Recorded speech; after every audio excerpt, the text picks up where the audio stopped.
Hello. Welcome to another episode of Campfire and Fables, associated with RPG Stories Project. Sit back and relax. Enjoy watching the campfire while listening to this episode of storytelling, a practice that has been done since man's discovery of fire. We continue the imagination of such time of fire and savagery with another Robert E. Howard story, The God in the Bowl, starring the Sword and Sorcery hero, Conan the Barbarian.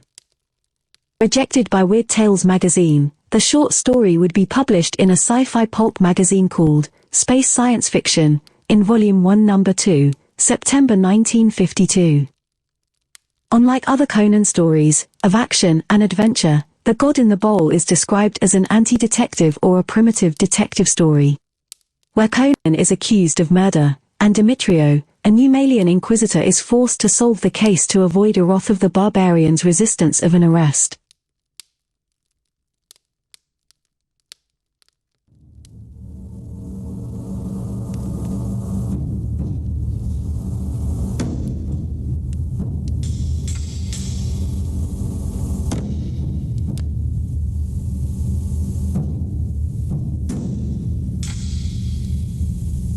The God in the Bowl, by Robert E. Howard.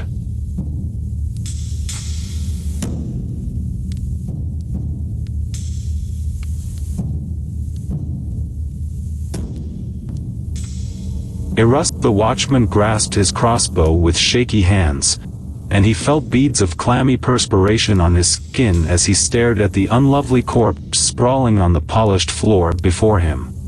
It is not pleasant to come upon death in a lonely place at midnight. Erust stood in a vast corridor, lighted by huge candles in niches along the walls. These walls were hung with black velvet tapestries, and between the tapestries hung shields and crossed weapons of fantastic make.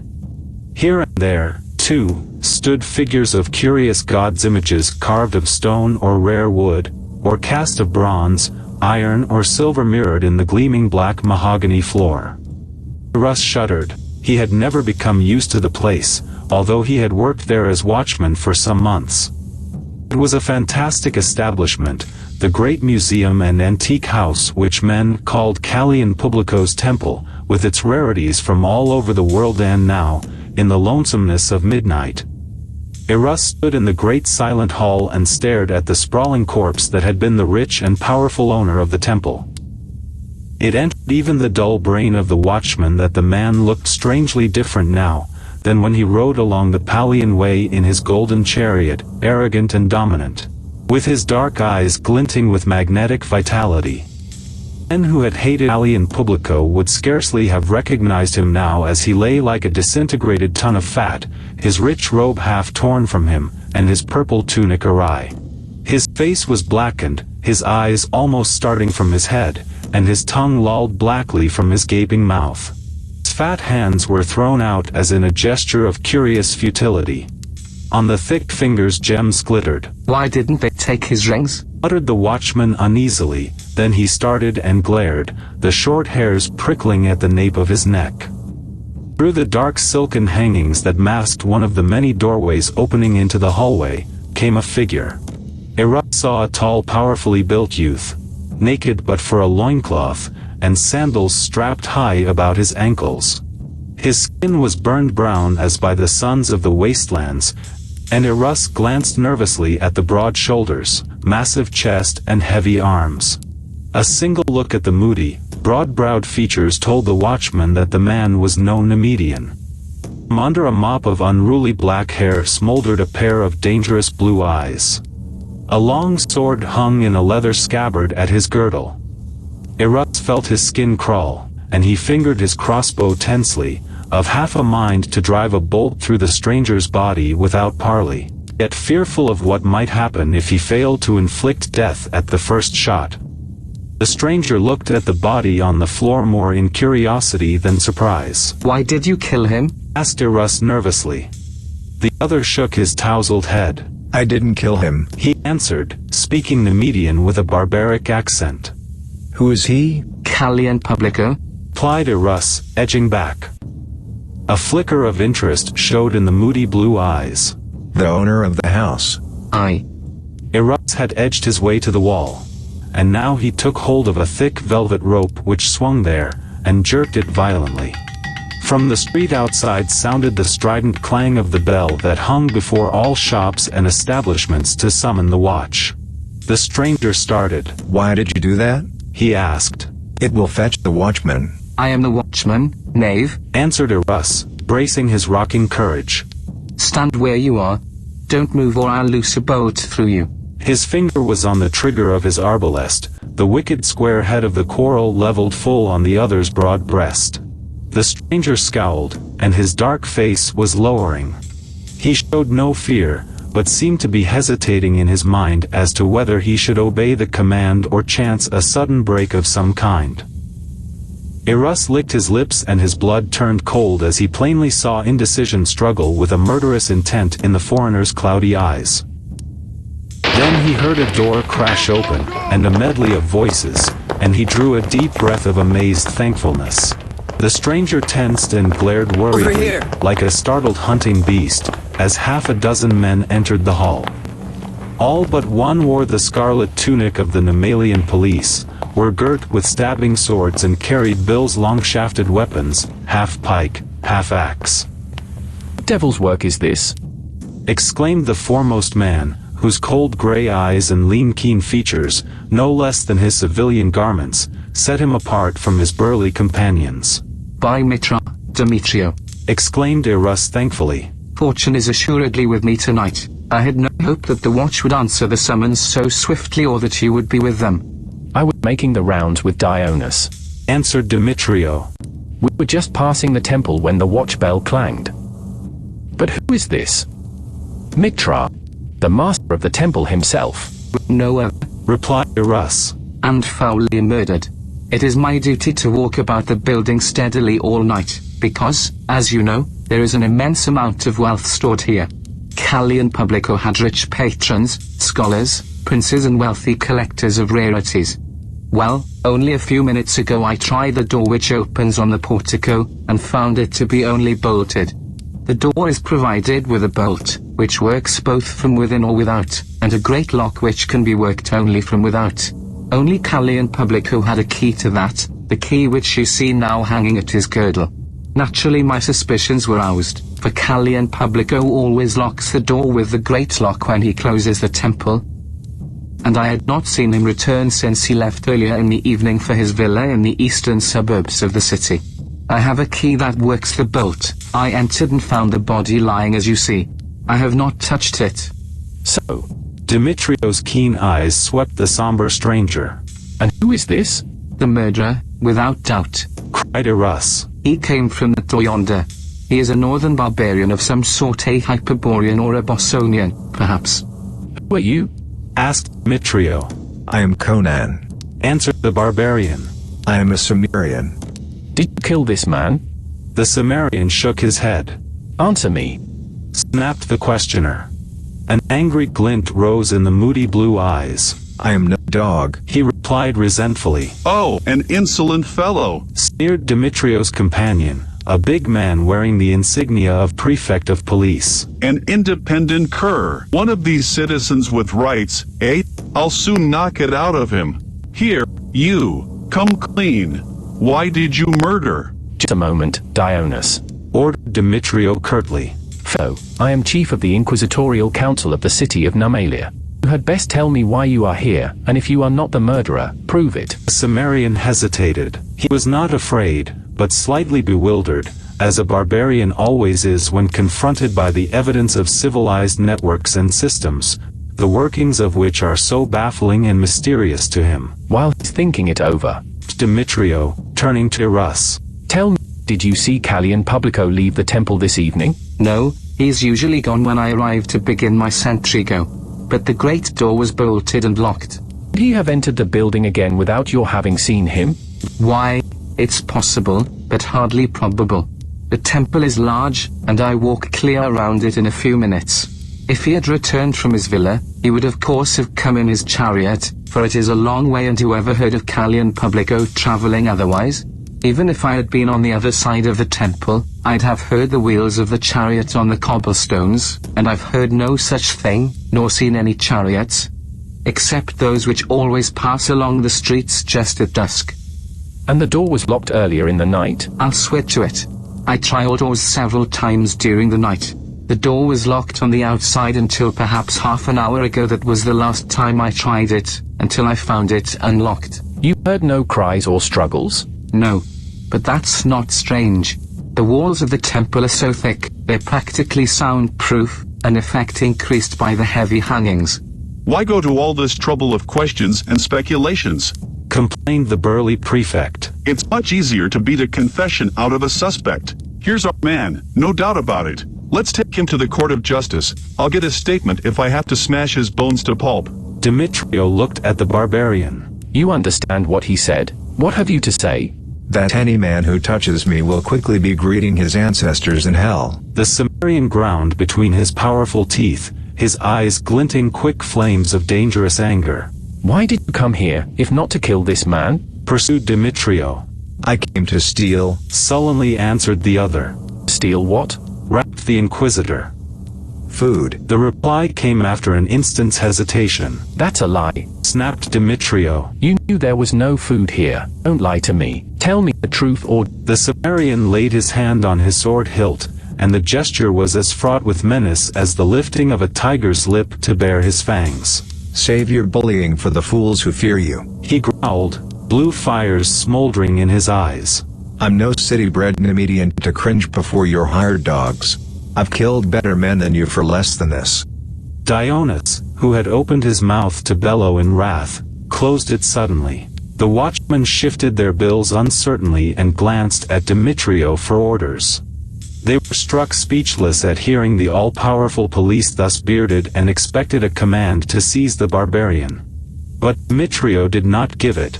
He knew, if the others were too stupid to know, the steel trap muscles and blinding quickness of men raised beyond civilization's frontiers where life was a continual battle for existence. And he had no desire to loose the barbaric frenzy of the Cimmerian if it could be avoided. Besides, there was a doubt in his mind. I have not accused you of killing Callian. He snapped. But you must admit the appearances are against you. How did you enter the temple?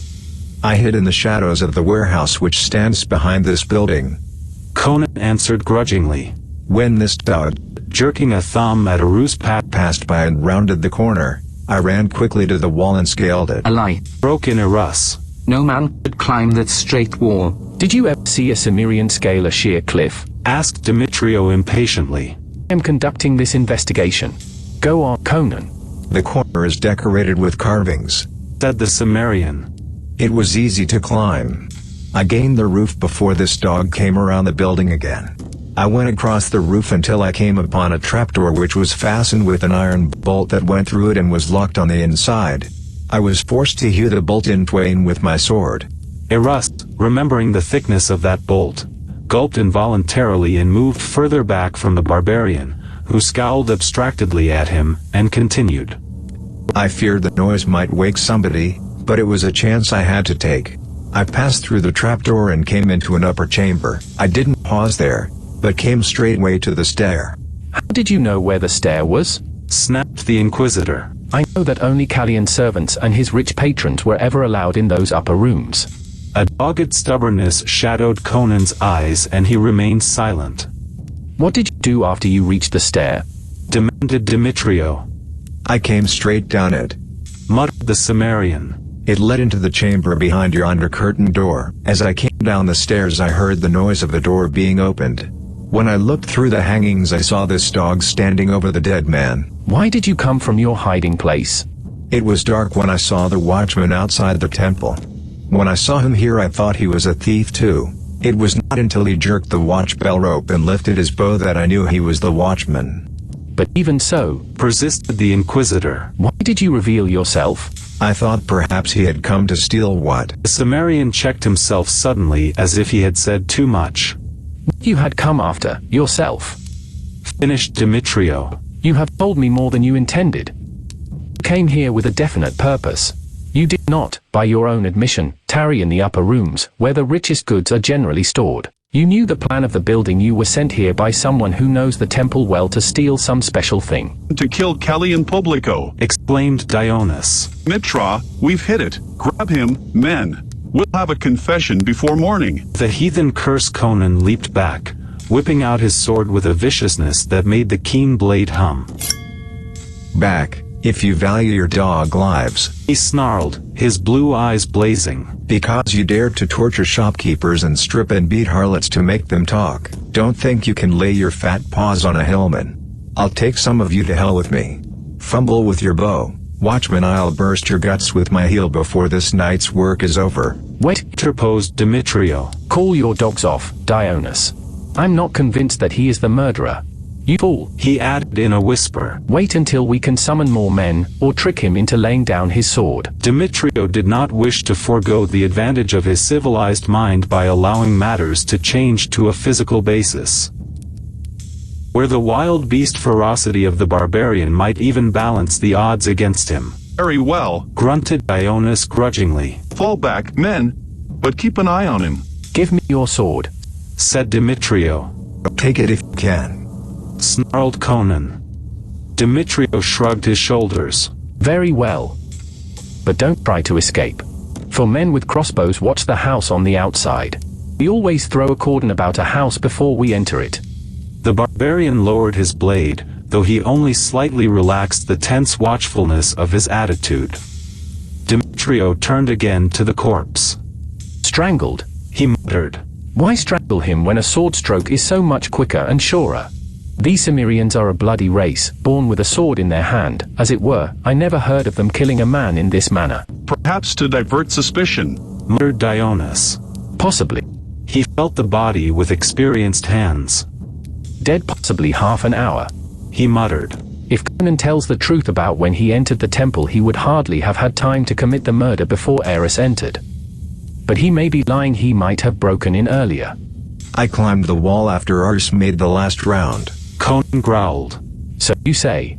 Demetrio brooded for a space over the dead man's throat, which had been literally crushed to a pulp of purplish flesh. The head sagged awry on splintered vertebrae. Demetrio shook his head in doubt.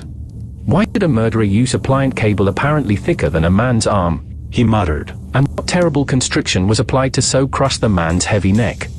He rose and walked to the nearest door opening into the corridor. Here is a bust knocked from a stand near the door, he said. And here the polished floor is scratched and the hangings in the doorway are pulled awry as if a clutching hand had grasped them, perhaps for support. Calian Publico must have been attacked in that room. Perhaps he broke away from the assailant, or dragged the fellow with him as he fled.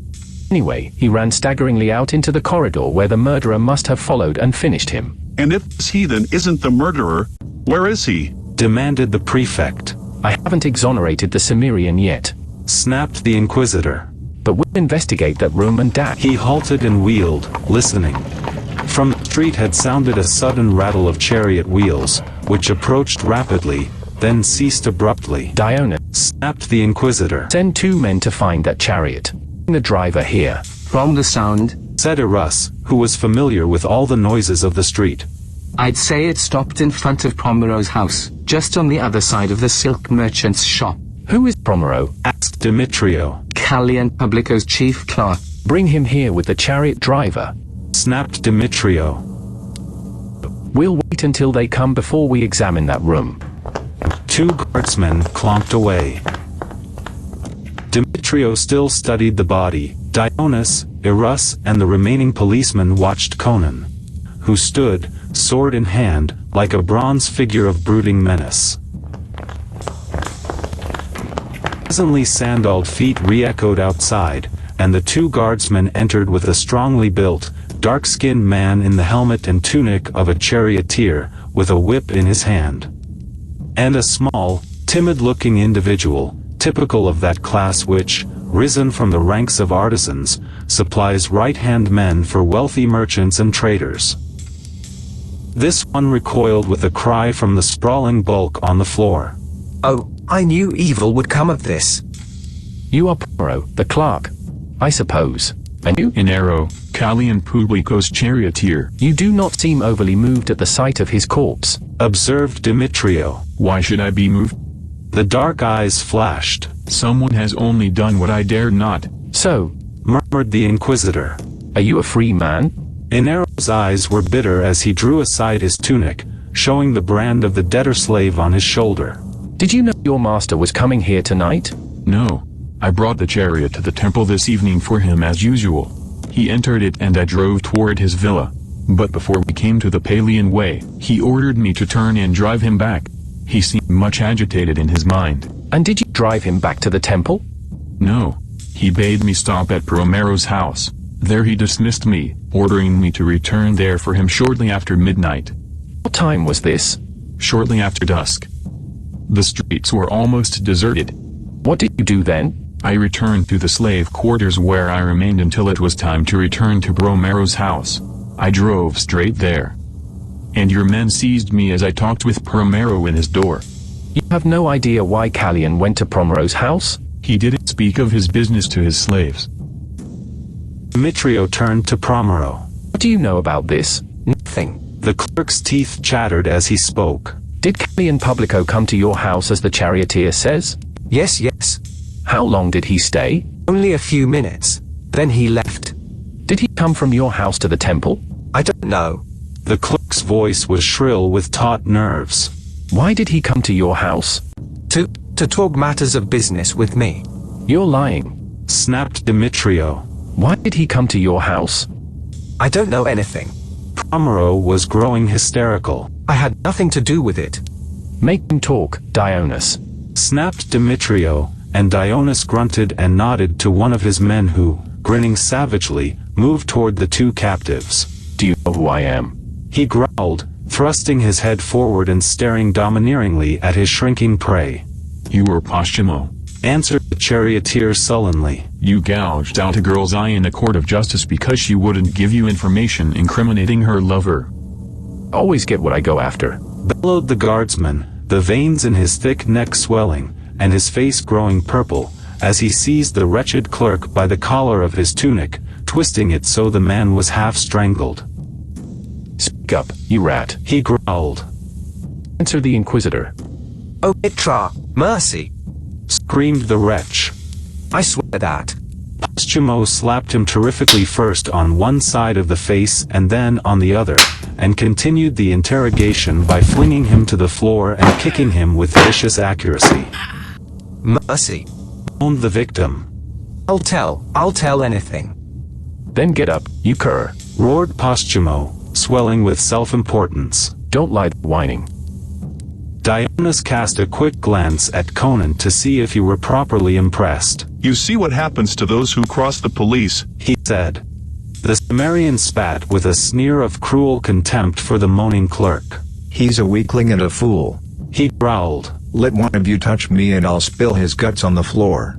You ready to talk? Asked Demetrio tiredly. He found these scenes wearingly monotonous. Oh, I know, sobbed the clerk, dragging himself to his feet and whimpering like a beaten dog in his pain. Is that Callian came to my house shortly after I arrived. I left the temple at the same time he did and sent his chariot away. He threatened me with discharge if I ever spoke of it. I am a poor man, without friends or favor.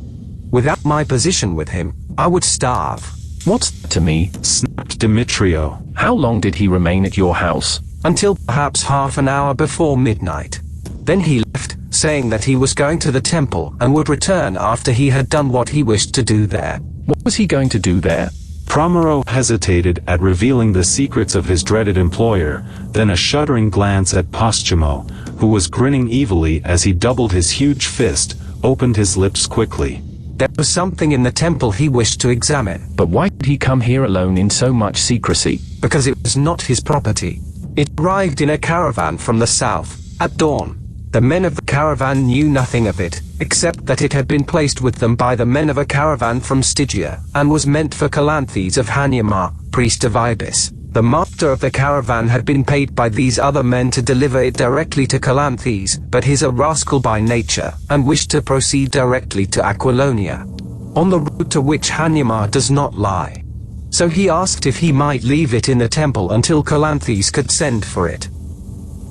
Callian agreed, and told him he himself would send a runner to inform Calanthes. But after the men had gone, and I spoke of the runner, Callian forbade me to send him. He sat brooding over what the men had left. And what was that? A sort of sarcophagus, such as is found in ancient Stygian tombs, but this one was round, like a covered metal bowl. Its composition was something like copper, but much harder, and it was carved with hieroglyphics, like those found on the more ancient menhirs in southern Stygia. The lid was made fast to the body by carven copper-like bands. What was it? The men of the caravan did not know. They only said that the men who gave it to them told them that it was a priceless relic, found among the tombs far beneath the pyramids and sent to Calanthes because of the love the sender bore the priest of Ibis. Callian Publico believed that it contained the diadem of the giant kings, of the people who dwelt in that dark land before the ancestors of the Stygians came there. He showed me a design carved on the lid, which he swore was the shape of the diadem which legend tells us the monster kings wore. He determined to open the bowl and see what it contained. He was like a madman when he thought of the fabled diadem, which myths say was set with the strange jewels known only to that ancient race. A single one of which is worth more than all the jewels of the modern world. I warned him against it. But he stayed at my house as I have said, and a short time before midnight, he came along to the temple, hiding in the shadows until the watchman had passed to the other side of the building, letting himself in with his belt key. I watched him from the shadows of the silk shop, saw him enter the temple, and then return to my own house. If the diadem was in the bowl, or anything else of great value, he intended hiding it somewhere in the temple and slipping out again. And on the morrow he would raise a great hue and cry, saying that thieves had broken into his house and stolen Calanthes' property. None would know of his prowlings but the charioteer and I, and neither of us would betray him. But the watchman, objected Demetrio.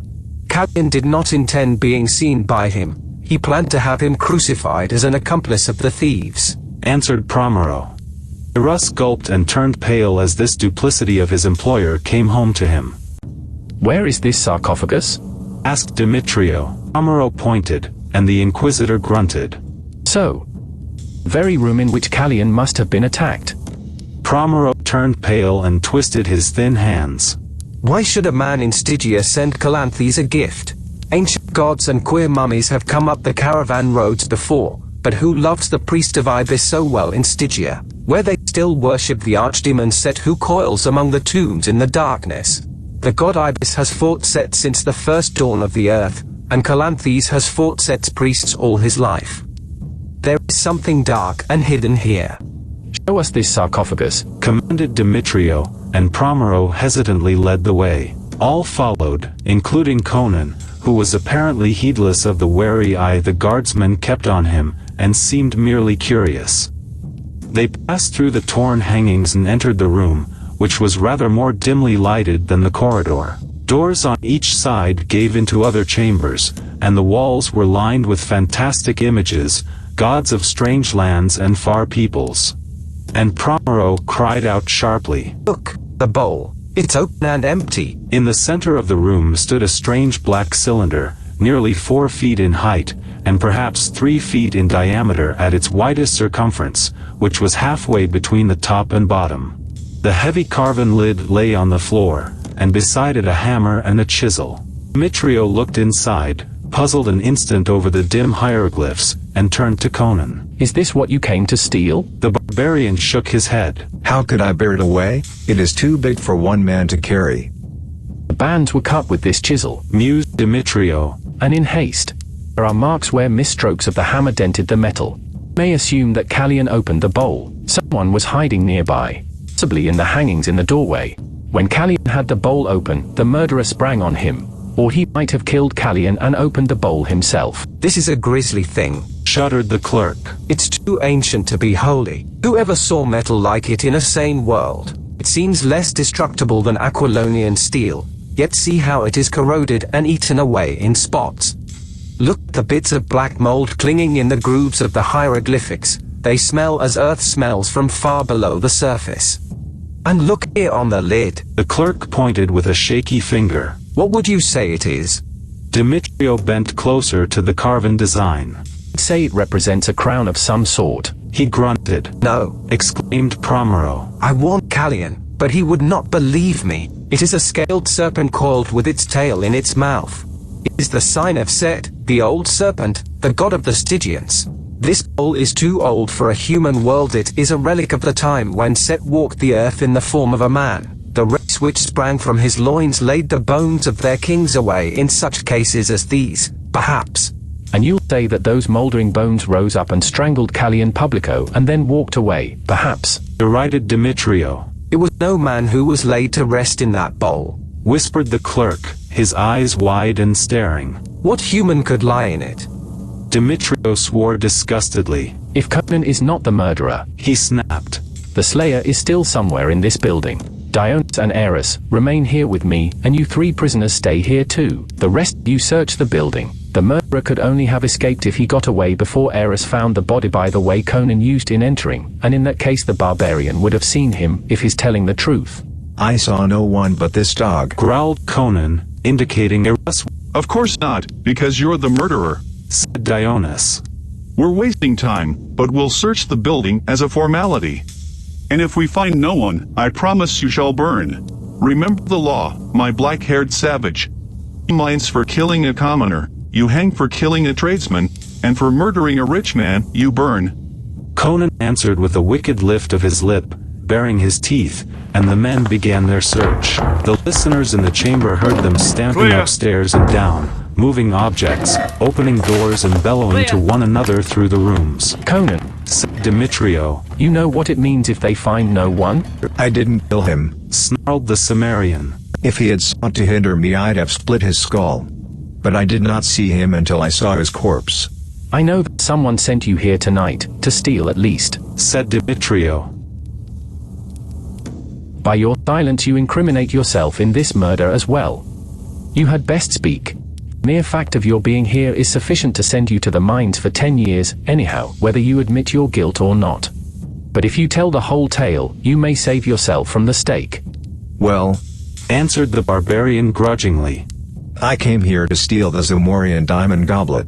A man gave me a diagram of the temple and told me where to look for it. It is kept in that room. Conan pointed. In a niche in the floor under a copper Shemitish god. He speaks truth there. Said Promero. I'd thought that not half a dozen men in the world knew the secret of that hiding place. And if you had secured it, Asked Dionys sneeringly. would you really have taken it to the man who hired you? Or would you have kept it for yourself? Again the smoldering eyes flashed resentment. I am no dog. The barbarian muttered. I keep my word. Who sent you here? Demetrio demanded, but Conan kept a sullen silence. The guardsmen were straggling back from their search. There's no man hiding in this building. They growled. We've ransacked the place. We found the trapdoor in the roof through which the barbarian entered, and the bolt he cut in half. A man escaping that way would have been seen by the guards we posted about the building, unless he fled before we came. Then, besides, he would have his distacked table or chairs or cases upon each other to reach it from below, and that has not been done. Why couldn't he have gone out the front door just before a ruse came around the building? Because the door was bolted on the inside, and the only keys which will work that bolt are the one belonging to Eris and the one which still hangs on the girdle of Callion Publico. I found the cable the murderer used. One of them announced. A black cable, thicker than a man's arm, and curiously splotched. Then where is it, fool? Exclaimed Dionys. In the chamber adjoining this one. Answered the guard. It's wrapped about a marble pillar, where no doubt the murderer thought it would be safe from detection. Couldn't reach 8. But it must be the right one. He led the way into a room filled with marble statuary, and pointed to a tall column, one of several which served a purpose more of ornament to set off the statues, than of utility. And then he halted and stared. It's gone. He cried. It never was there. Snorted Dionys. By Mitra, it was. Swore the guardsman. Coiled about the pillar just above those carven leaves. It's so shadowy up there near the ceiling I couldn't tell much about it, but it was there. You're drunk. Snapped Demetrio, turning away. That's too high for a man to reach, and nothing but a snake could climb that smooth pillar. A Sumerian could, muttered one of the men. Possibly. Say that Conan strangled Callion, tied the cable about the pillar, crossed the corridor and hid in the room where the stair is. How then could he have removed it after you saw it? He had been among us ever since Eris found the body. No, I tell you Conan didn't commit the murder. I believe the real murderer killed Callion to secure whatever was in the bowl, and is hiding now in some secret nook in the temple. If we can't find him, we'll have to put the blame on the barbarian to satisfy justice. But where is Promero?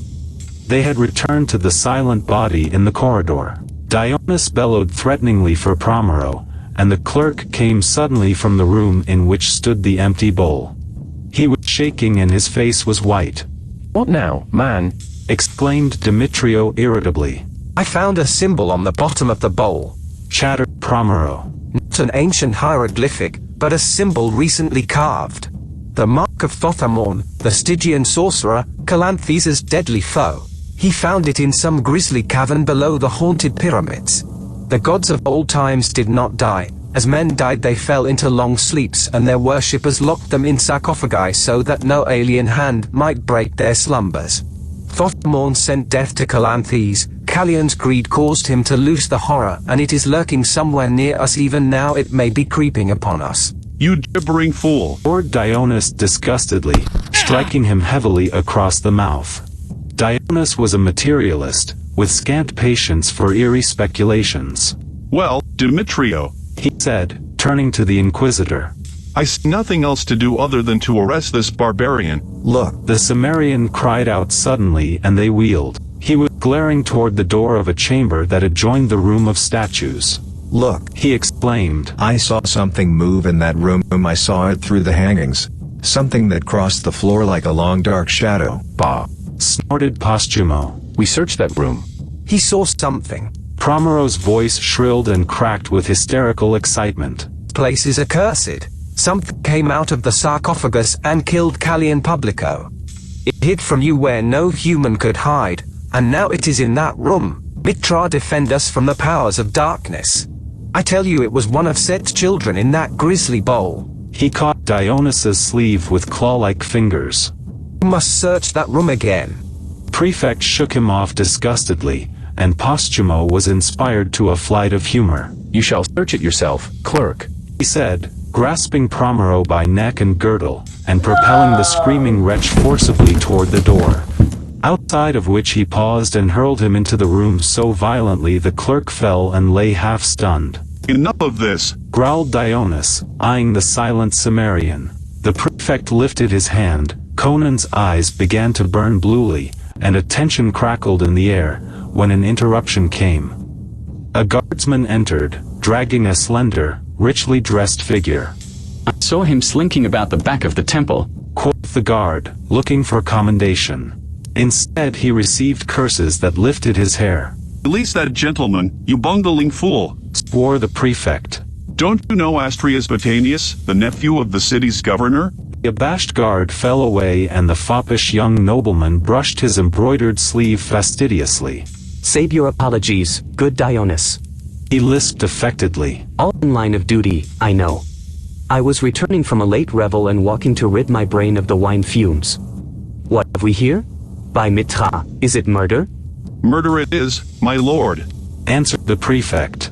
But we have a man who, though Demetrio seems to have doubts on the matter, will doubtless go to the stake for it. A vicious-looking brute, murmured the young aristocrat. How can any doubt his guilt?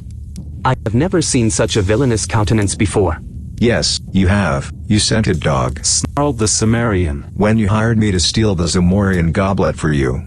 Revels, eh? Bah. You were waiting in the shadows for me to hand you the goblet. I would not have revealed your name if you had given me fair words. Now tell these dogs that you saw me climb the wall after the watchman made the last round, so that they'll know I didn't have time to kill this fat swine before Arus entered and found the body.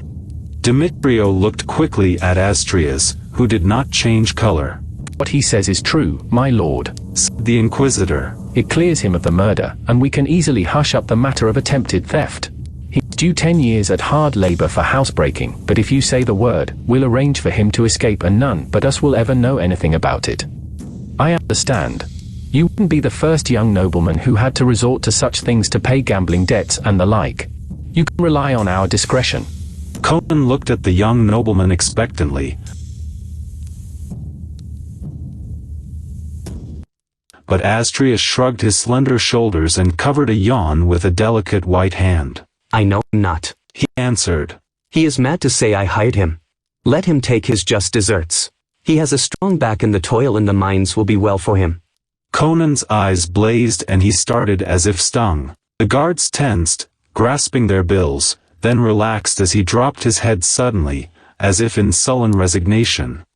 And not even Demetrio could tell that he was watching them from under his heavy black brows, with eyes that were slits of blue balefire. He struck with no more warning than a striking cobra. His sword flashed in the candlelight. Astrius shrieked and his head flew from his shoulders in a shower of blood, the features frozen in a white mask of horror. Cat-like, Conan wheeled and thrust murderously for Demetrio's groin. Inquisitor's instinctive recoil barely deflected the point which sank into his thigh, glanced from the bone and plowed out through the outer side of the leg. Demetrio went to his knee with a groan, unnerved and nauseated with agony. Conan had not paused. The bill which Dionys flung up saved the prefect's skull from the whistling blade which turned slightly as it cut through the shaft, and sheared his ear cleanly from his head. The blinding speed of the barbarian paralyzed the senses of the police and made their actions futile gestures. But flat-footed and dazed by his quickness and ferocity, half of them would have been down before they had a chance to fight back, except that Posthumo, more by luck than skill, threw his arms about the Cimmerian, pinioning his sword arm. Conan's left hand leaped to the guard's head, and Posthumo fell away and writhed shrieking on the floor, clutching a gaping red socket where an eye had been. Conan bounded back from the waving bills and his leap carried him outside the ring of his foes, to where Russ stood fumbling at his crossbow. A savage kick in the belly dropped him, green-faced and gagging, and Conan's sandaled heel crunched square in the watchman's mouth.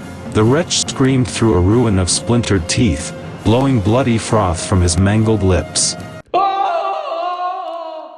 Then all were frozen in their tracks by the soul-shaking horror of a scream which rose from the chamber into which Posthumo had hurled Promero, and from the velvet-hung door the clerk came reeling, stood there, shaking with great silent sobs, tears running down his pasty face and dripping off his loose sagging lips, like an idiot babe weeping. All halted to stare at him aghast, Conan with his dripping sword, the police with their lifted bills, Demetrio crouching on the floor and striving to staunch the blood that jetted from the great gash in his thigh, Dionys clutching the bleeding stump of his severed ear, Eros weeping and spitting out fragments of broken teeth. Even Posthumo ceased his howls and blinked whimpering through the bloody mist that veiled his half-sight. Promero came reeling out into the corridor and fell stiffly before them. Screeching in an unbearable high-pitched laughter of madness, he cried shrilly, "The god has a long neck, ha, ha, ha, oh, a long, accursed long neck." And then with a frightful convulsion he stiffened and lay grinning vacantly at the shadowy ceiling.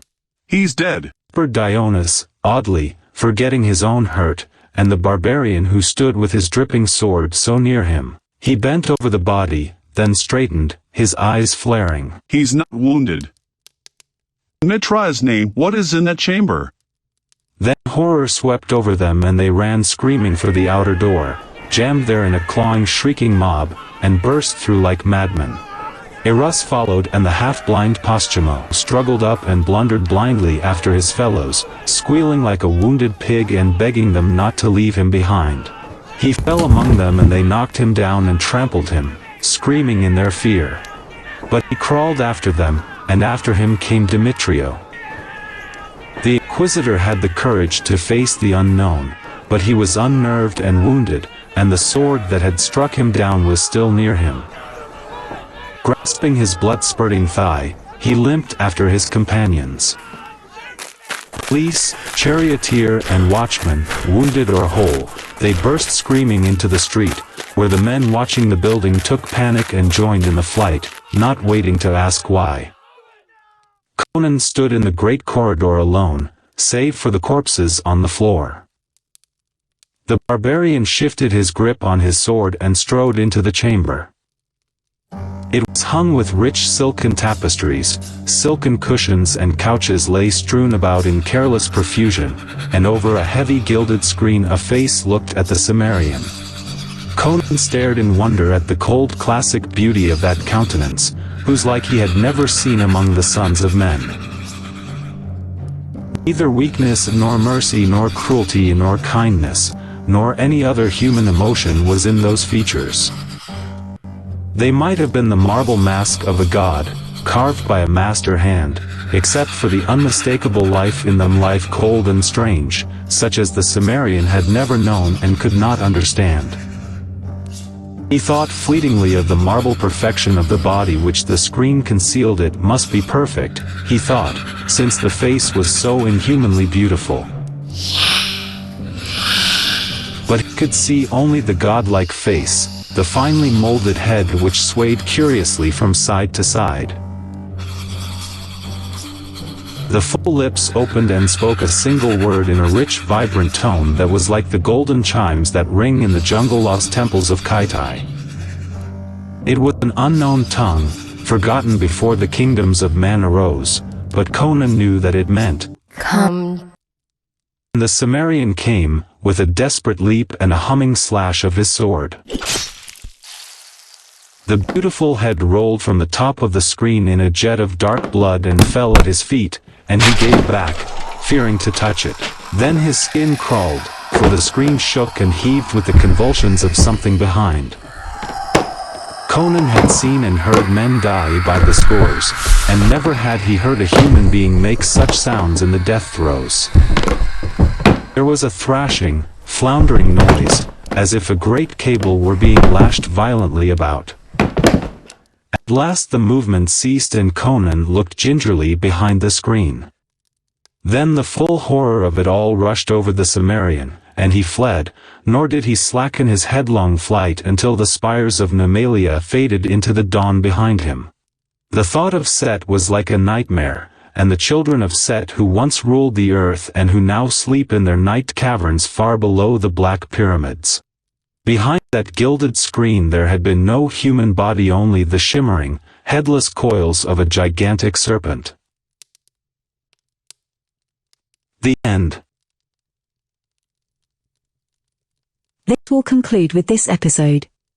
The God in the Bowl, by Robert E. Howard.